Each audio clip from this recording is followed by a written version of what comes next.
পরিবেশ, বন ও জলবায়ু পরিবর্তন বিষয়ক উপদেষ্টা সৈয়দা রিজওয়ানা হাসান বলেছেন, ১ অক্টোবর থেকে সুপার শপে কোনো ধরনের পলিথিন বা পলিপ্রপিলিনের ব্যাগ রাখা যাবে না এবং ক্রেতাদের দেয়াও যাবে না।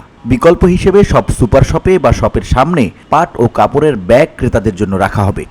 আমরা পলিথিন প্লাস্টিকের বিরুদ্ধে একটা প্রক্রিয়া শুরু করেছি। আপনারা সেই প্রক্রিয়ায় সম্পৃক্ত হবার কিছু উপায় আছে।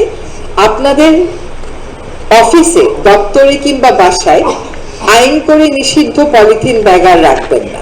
আপনারা এমনকি ফ্রিজেও রাখবেন না যে পলিথিন ব্যাগ আমরা আর ব্যবহার করব না। সিঙ্গেল ইউজ প্লাস্টিকের একটা তালিকা সরকার করে দিয়েছে, সেগুলো ব্যবহার থেকে বিরত থাকবেন। এ কাজে তরুণ বা শিক্ষার্থীদের সম্পৃক্ত করা হবে বলে জানান পরিবেশ বিষয়ক উপদেষ্টা সৈয়দা রিজওয়ানা হাসান। আমরা কিন্তু সচিবালয়কে আগামী 1 ডিসেম্বর থেকে সিঙ্গেল ইউজ প্লাস্টিক এবং পলিথিন মুক্ত ঘোষণা করার একটা উদ্যোগ নিয়েছি।